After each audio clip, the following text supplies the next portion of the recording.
guys, welcome back to the Malibash Spotlight Show. Today I have with us a really cool guest, Mr. Barrett Matthews with us today. He is formerly from the TV side. He's worked in the sports industry and all that good stuff. And he now is his own entrepreneur and founder of the Media Boss podcast and then also the Make Money from Media Challenge. So Mr. Barrett, thank you so much for being with us today. It's really an honor to have you. Thank you, Ashley. How you doing? I'm good. I'm doing good. How is life treating you so far? I am doing marvelously well and improving. Awesome. That's great. That's great. I love that attitude. And I was talking to somebody earlier, and it's like we need the positivity. We need some love going on Oh because yeah, it's just a negative world right now that we're living in. and yeah, negativity is waiting for you when you get up in the morning, so you better be ready to fight it. Amen. That's the truth. Absolutely. I'm totally agree with that. So Dr. Barrett is has been in the media industry for quite some time now, and we're going to learn a little bit of how he got into it, and what he learned through it. Any words of wisdom he wants to share, and in part, we'll talk a little bit about his podcast that he has right now, which is super cool. I actually got to be a guest on it, and if you watch it, you're in for a special treat. Some bloopers, maybe. It I was don't know what fun. else It was to fun. say. It was fun. Yeah, well, you're a gracious host, let's say that. So anyways, guys, let's open up the floor. Dr. Barrett, tell us a little bit about how you got into the industry, how you got into TV and how you got into like that sports side. Well, it's funny. When I was in college, I went to Hampton University, and I wanted to major in architecture. My goal was to be an architect.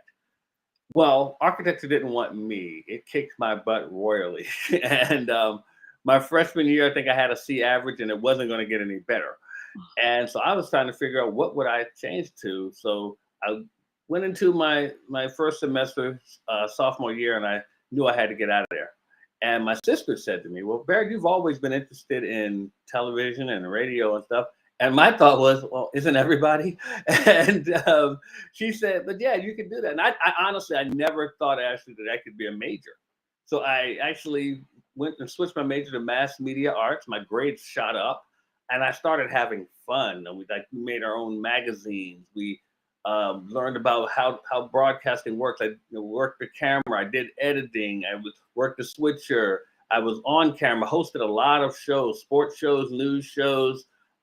Was a reporter for the school newspaper. I ended up being the sports director for the school radio station, and it was just a lot. I got to travel with the football team. It was just a lot of fun. And then I started doing internships with local TV stations in Hampton, Virginia, and in DC, the DC area where I'm from. Well, fortunately, my first internship in DC was with WUSA TV, one of the largest news stations in the country. And one of the sports, and I was in the sports department, sports intern, and one of the sports reporters there, he was a weekend guy. You may know him because you see him on CBS all the time now, and that was James Brown. And he actually, he kind of took me under his wing. He would call me up to go places with him and everything. And then when I got out of college, he put in a word for me, helped me get up there. And I got a job. My first job was assistant director for the number one news station in DC. So after that, he called me and said, "Would you be interested in working for the network at CBS?" Which was interesting because I told all my friends in college, "I'm going to work for CBS Sports one day," never knowing that it would be 2 years after I graduated. And so I got up to New York, worked up there in research and production assistant, got to work with some of the greats in sports broadcasting. Some may know Brent Musburger, got to work with Terry Bradshaw, some of these guys, Dan Fouts, all these guys that are on TV and radio now. I got a chance to work with them, and it was really cool. And then I ran into some of the politics of television and media, and I kind of got out of it probably a year late after that, and started doing other business ventures. But as fate would have it, the media kept calling me. No matter what, something kept calling me back to do something, an article, editing, and it just so happened that I started hosting a blog talk radio show around when that started coming up. And it was hosting a show. Actually, to me, Ashley, and I think you can appreciate this. it was so simple for me because I had done it for so many, even though I'd been away, it was just so simple for me. And I didn't realize what a task it was for other people. And I started hosting this show and it grew. And then we started hosting another show. And then a friend of mine saw how I worked with a group of people I was coaching. And he said, you need to be some type of coach, some type of action or productivity coach. And I said, really? He said, yeah, but you need a book. So long story short, then I wrote a book. So I put a book out, and then I was pretty much talking on my show about content in my book and so forth. And I got away from hosting that show. Then that same guy that told me to do the book said he was hosting a big show. It's called the Black CEO Morning Show, where he was going to promote to entrepreneurs of color around the world. I mean, like they have a group of like 35,000 people. So they had me hosting one of the hosts of the show. I ended up being the producer of the show, director of the show, and the main host of the show as well. And after that, I said, you know what? I said, I need to start helping other people because the media has evolved immensely from the time I got in to where it is now. And I said, I'm going to start working with people to show them how they can grow their business and reach a larger audience by using media. Because, I mean, through all that time, I'd done a whole lot of different things in media and I watched it change. And so that's what brought me to where I am right now. That's amazing. Such a great, background. And I know when you said the politics of the industry, You that's know, yeah, yeah, I mean, it's a major thing. It's not just a joke, and it's everybody has to deal with it, whether they talk yeah. about it or not, and it's definitely it gets you to the point where you wonder to yourself, okay, what do I really want to stay in this, kind of Yeah, thing, and and how far am I gonna get? I call them the isms. I said I ran into sexism, racism, nepotism, all at the same time. So Yes, you do. I mean, like, and it's more blatant than you think, and it's really oh, it's sad. very It's blatant. really sad. And it's really sad how abundant it is. And thank goodness Uh-huh. that things are I feel like they're just now starting to open up to being a little bit more I equality, would hope so. I would yeah, hope so. but still, I'm there's so a far lot of removed from that part of it now, but yeah, I would hope it's changed. yeah, a little bit more, thank goodness. Thank goodness it's changed a little bit more, but still, I mean, there's lots of room to grow. Yeah. And I say that with love and affection, but yeah. Right, I'm sure. So you now have your own. I mean, so you started, because people were like, you need to get into the coaching side. And honestly, like I think that that's your calling. Like you did a Aw, really great job, and you've got such a loving, fostering spirit. thank You're you not so one of those much. people that are like, hey, yeah, I did all this Some cool people may stuff. not think that, but thank you. Well, you're so humble, and I appreciate that a lot because it's not a thing you see all the time in the Yeah, industry. that's true. That is Um, true. yeah, but it's great too that somebody who's been there and has done so many great things that you've gotten to do, and that you've worked really hard at. You can impart that to other people. And right now, social media, social audio, it's podcasting is becoming a larger thing. It's becoming the new radio. Like, how do you get yourself out there? And I think it's really important that you're teaching that to people and Hmm. how to do it in a positive way and how to grow their business that way too. Yeah. Tell us a little bit about, the company that you've got going on right now with the how to make money through media. You guys Yeah, show them. well, yeah, well, my one of my arms is Media Boss Pro, and through Media Boss Pro, what we do is we put together a 5-day challenge. It's called the Make Money from Media Challenge. You can see right Mhm. there. And the Make Money from Media Challenge, it's a 5-day event. It's not all day each day. It's a couple of hours each day where we go over different parts of the media that you can implement into your business. And the premise is this: everybody consumes their information through one form of media or another, whether it be television, podcasting, books, whatever. The thing is, most of us are taught to drill in on one medium and then go with that medium. And that's wrong. And the reason it's wrong is because there may be someone who wants to pay you, who wants to be your client, but they don't pay attention to the medium in which you're comfortable at. They may pay attention to another form of media, and you need to be there too. So, what I tell people is to be everywhere all at once. That way, you can use all forms of media. And you and I talked on my podcast. The example I always use is that of Kevin Hart, the comedian. And I was like, whether you think Kevin Hart is funny or not, he is not going to be ignored. You will see him everywhere. You will hear him everywhere. And he has done that by design. So what we do with the Make Money from Media Challenge is make sure we talk about podcasting. We talk about books. We talk about audiobooks. We talk about ebooks. We talk about e-magazines. We talk about social media. We talk about film. We talk about all these different forms of media that you can be using to help get your business visible. You want to be visible to everyone. I try to caution people against doing what I call ego-based marketing, which is putting your media in a place where you're comfortable. Because it may be great that you're comfortable, but your audience may not all be there. So you want to meet them where they are. One thing I always say, McDonald's doesn't come knocking on your door to say, hey, come buy a Big Mac. McDonald's makes it so that when you want McDonald's, you can find them.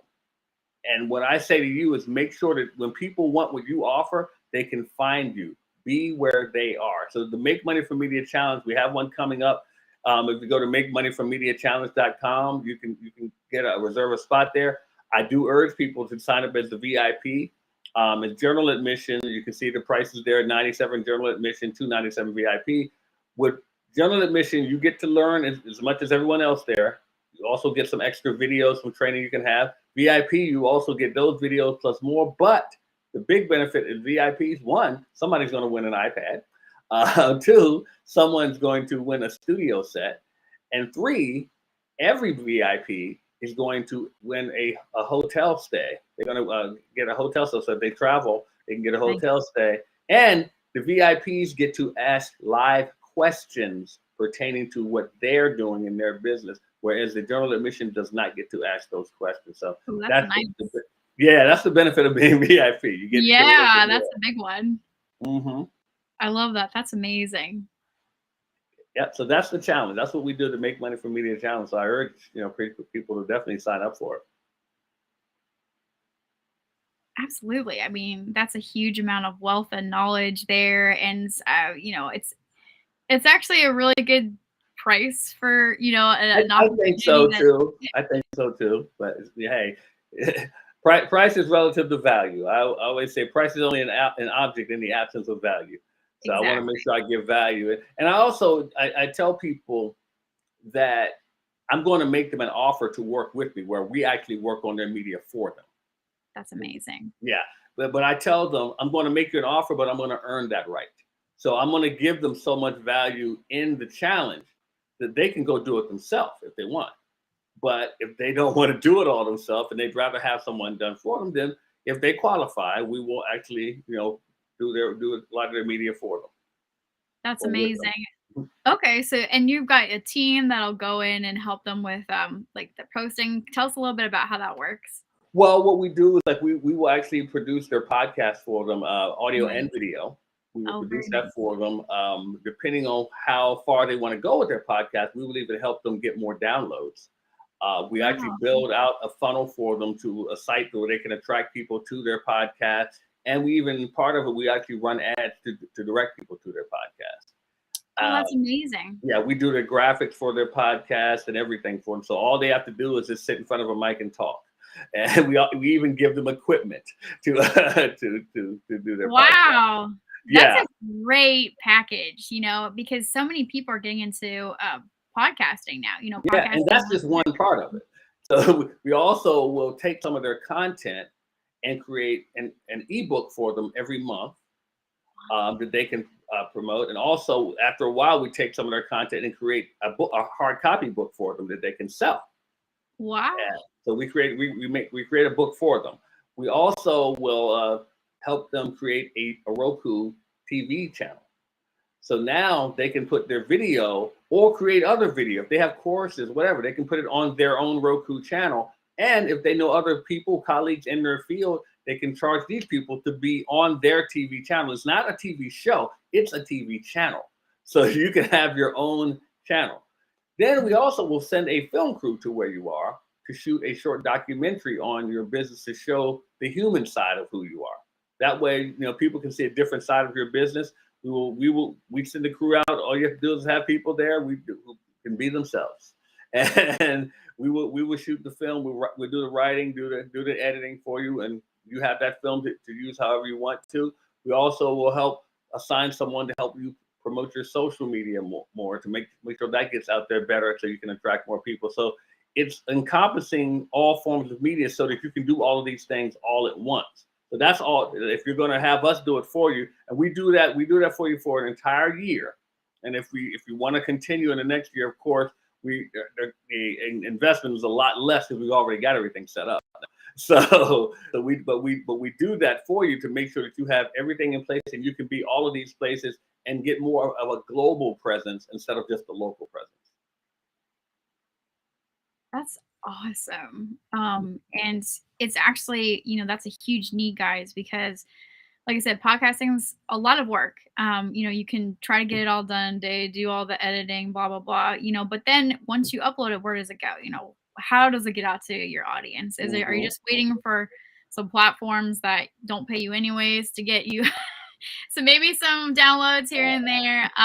What does that actually look like? What's the importance of Yeah, getting it onto Roku? I mean, like you can have such a large audience that has it's all over skyrocketed. the world. Exactly. It gives you so much more visibility, and that's really important, and having somebody to kind of walk you through that step is really vital as well. So we're going to take a quick break. And this is such cool information. We're going to hear from one of our sponsors, and then we will be back with more awesome questions for Dr. Barrett. Hang in there.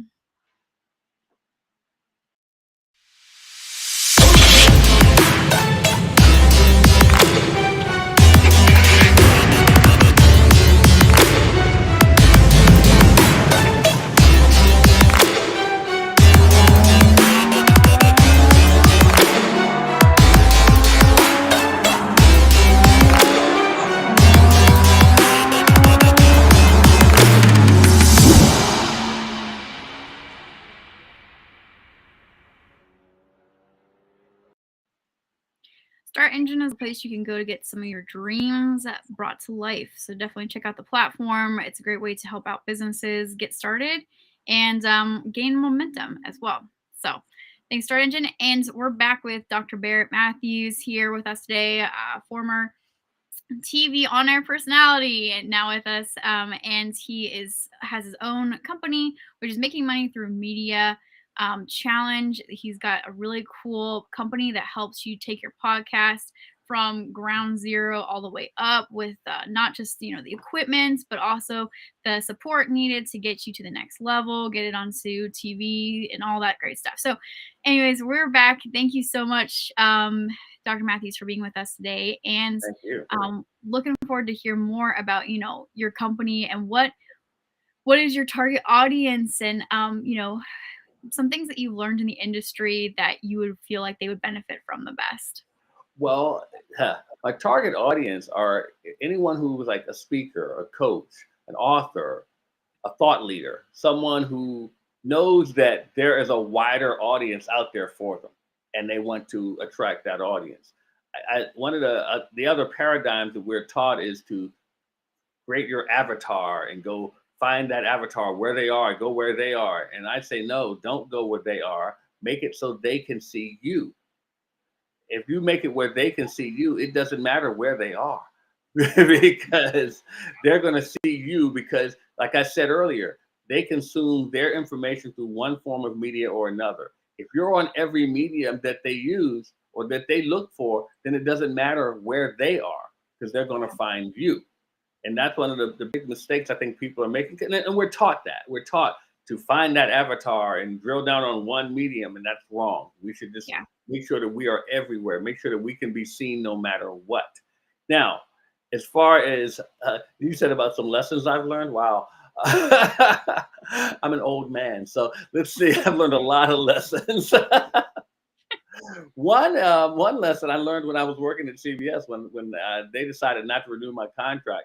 I learned it in college, but it carried over because it actually came to reality. And one of my professors said, "You haven't worked in television until you've been fired." And when they let me go, I was not upset at all. I was fine, and I just was able to move on, and it helped me a lot. I didn't realize what that meant until it happened. Right. And I'm going to tell you guys this: and this is a lesson I learned from one of my coaches, but it applies to what that professor said. Don't get attached to the outcome. So if Mm. you're marketing, you're broadcasting, you're podcasting, you're writing books, and you're not getting numbers you thought were going to get you, don't worry about the outcome. Focus on what your intent was when you put it together. Focus on if we're intending to get a message out, do it for that reason and focus on that message. Like my first book I wrote was called Why Didn't You Get It Done? I wrote that book in 2013. Just this morning, I taught a class that I'm getting paid for on that book. So I'm still getting paid. Now, did the book become a New York Times bestseller? No, it was an Amazon bestseller. But was it a New York Times bestseller? No. Did I sell 10,000 copies, 100,000 copies? No. Did I make $1 million from it? No. But it's still paying me to this day on a book that I wrote almost 10 years ago. And I'll be honest with you, I hardly market it. But there are people who like the book, who are teaching a class, or they're putting together a school actually, and they want my book as part of their curriculum. So whenever they teach the class, they order more books and they ask me to teach. And so my thing is this: if you are focused on getting the message out, you won't have to worry about the outcome of things. Everything will come to you in time, but you have to be consistent on what you're doing. So I'm always putting out content. Whether it be social media, whether it be video, whether it be audio, whether it be books, ebooks, whatever, articles. I'm always putting out content. So if you're consistent on putting out content, something will come back around, and that's what I said, be everywhere, because you never know in which medium someone will want to take advantage of what you're putting out there. Yeah, that's so true.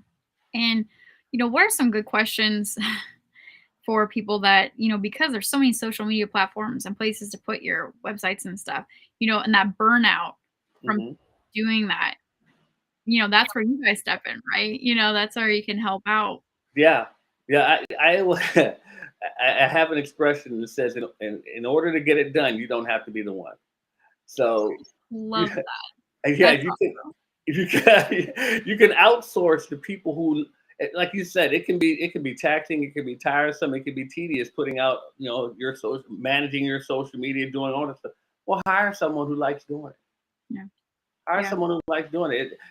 A lot of us, we keep trying to say we're in business, but we don't want to hire people to work. There's no successful business that doesn't have other people working. Yeah. So, and I'm not saying you got to hire a whole large team. You can hire a VA, and it don't have to be very expensive. Heck, you can hire your kids, and Yeah. But many hands make light work. So if you get some people that can help you, don't put your pride aside. And I understand it's your baby, and you don't want to trust everybody with it. I get it. I've heard it all before. But in order for you to grow, you're going to have to step aside, just like any parent has to do. You have to step aside and let them grow, let them do their thing. Like when I have people do graphics, Mm. I usually give them an idea, a concept, but I'm really not extremely particular on what they do, because if they're a graphic artist, I want them to create art. So I'm not going to step on their toes and telling them how to create art, because I want them to do something creative. Because they should, as an artist, they should be able to think differently than I would. I may think linear, or they may think abstract, and I want them to think of something that I wouldn't ordinarily think of, and make me say, "Oh wow, I like that." Now I may say, "Hey, can we tweak this? Can we move this here?" But I may like the design. So the same thing applies with you and in your business. You want to be able to hire people who can do something that either you can't do or don't want to do, and that way you can free up your time to be the best that you can be. That's really true. And I know we were talking, or you had mentioned, that you were part of, you got to do the internship thing as well. There's, I know people that have smaller companies that maybe can't afford to hire somebody too, that they connect with local school and do internships, Yeah, and yeah, can really create a way for, man, that'd be eventually great. being able to maybe hire that person on for real, because it helps them out, to that extent. So I think that's a Yeah. really great idea. it is your baby, right? You don't want to let it go. And I think to myself, so many people that just they make up the excuse, oh, I don't have the money to be able to hire somebody, but it's like, no, maybe you do, but you don't want to Yeah, let your baby yeah. go. And it's one of those things also, Ashley, where they say, people say I can't afford to do it. You can't afford not to. Because if you're going to grow, I mean, I don't know if you're familiar with the book, The E-Myth, by Michael Gerber. And he in the book, he talks about being able to work on your business instead of working in your business. And if you're working in your business, you don't have time to grow because you're always working. If you can work on your business, then you can actually make it grow. And while you're doing all the work, it's hard. You got to get someone else to do it. That way you can go work on your business. You can grow, then you can do something else to help your business grow. Let the other person handle those things that you don't want to do. And like I said, you can't afford not to. It doesn't have to be a big task. It can be something very small that you can have someone handle, but at least it can free you up to do something. That's very true. There's a book, there's a couple different books, that are out there about that. And one of them is, I think, Clockworks, and where they focus on just like, just hire somebody, even if it's a couple hours, to just get Yeah. moving in the right direction. That way you're not losing out on all these potential things, waiting for money coming in that you need. It's this vicious cycle. Right. So, Yeah. If I you're doing totally all the agree. work, how are you going to go get new clients? Exactly. Yeah, exactly. You have to be able to. I totally agree with you on that one for sure. And that's a great, it's a great word of wisdom, that you have given us, because it's something that I think so many entrepreneurs struggle with getting into it. Or, I mean, you don't even have to be an entrepreneur to start your own podcast. I mean, that's Right. something huge. To write Yeah. your own book, that's a lot, to get that going. And I'm so excited that you guys write that for you. That's a huge Yeah. opportunity. Well, it started because like I said, I used to coach people on productivity, and I was telling my clients to start a podcast. I said you can get your message out there while you're doing something else. You can be more productive. And I realized they weren't doing it. And then I had an epiphany, actually, and that epiphany was that people don't want to get things done. People want to have things done. And so I started creating done for you platforms where we can do your podcast for you. And then I realized that wasn't enough because they need to be in more forms of media. So I made it so that I can have people that help put all of their media out there. So that's what we do. Awesome. I love that. That's so great. Well, thank you so much for being with us on the show. And I just Thank wanted to ask you. if there's any last things that you'd like to share before we end for the day. Well, other than to make sure you register for the challenge, um, I would like to just I'll put back up here. I would like to tell people to make sure that you are subscribing to Ashley's podcast and leave her a great review because she's a fantastic host. And of course, you can come to my Media Boss podcast and do the same. We thrive on the support and kindness of people like you guys, and we love you. Thank you. Oh, thanks so much. Yeah, guys, definitely go and support the podcast, and support Dr. Matthews' podcast. Go sign up for this challenge. He's got a really fun podcast. He's a really great host and just very entertaining. I've listened to, I think, all the podcasts that are on your YouTube Oh, page. wow. Thank you. What a blessing. Yeah, I've tried to like all of them Well, too. make sure you leave So, me a review. I will. I absolutely will. And I'm just really excited. It is on Spotify as well, guys. You can find it. It's the Media Boss Podcast. It's on Swisher and a couple other ones as well. So you guys go look that up, and see if you can find that. Sign up for his really cool challenge. See how you can take your business to the next level. This is a really good deal for the information that you're going to get. It's great value and all that wonderful things. So definitely do that, guys. If you guys want to be on our show, you can always email us at contact@malibash.com, or and you can follow us on our social media pages, Malibash LLC, to ask to be on their show or see if you fit the bill to be spotlighted. Thanks so much, guys, for tuning in. Dr. Barrett, thank you so much. Appreciate you Thank so you. much for being here. I appreciate you. Thank you. All right, guys, take care, and we will see you back here next time on the Malibash Media Spotlight Show. Take care.